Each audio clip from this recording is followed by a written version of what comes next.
So yesterday at the second-degree murder trial of Toronto Police Constable James Forcillo, the Crown's big gun expert witness, Robert Warshaw, took the witness stand. And he's testifying, he's the expert in use of force, lethal use of force by police, and in particular with sorts of de-escalation techniques that police should use. And his evidence yesterday was pretty devastating, I think, to the case of Constable Forcillo, who's pleading not guilty.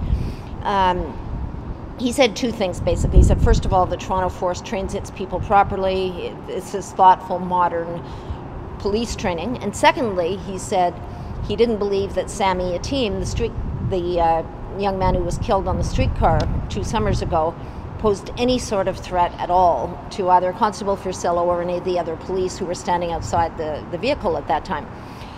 And as I say, it was pretty solid testimony, and he's a pretty well-qualified guy, very well-qualified guy.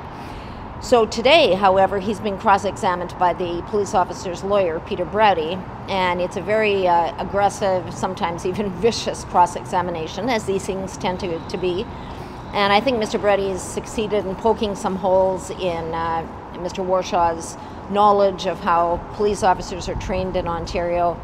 And he's also made him look sometimes a bit silly, almost. Some of the things, for instance, that the experts said the police might have tried were things like maybe throw a baseball at Mr. Ateem and try and stop him, or throw an asp, an expandable baton at him, and trying to distract him. And Mr. Brady made those suggestions look pretty feeble today. I guess the basic contest, and the one the jury's going to have to ultimately decide, I suppose, is this. Are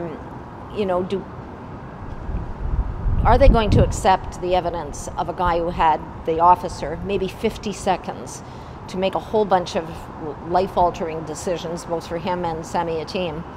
Or are they going to prefer the evidence of an expert witness who had 6 months to study the thing and say what the police might have done, should have done, could have done?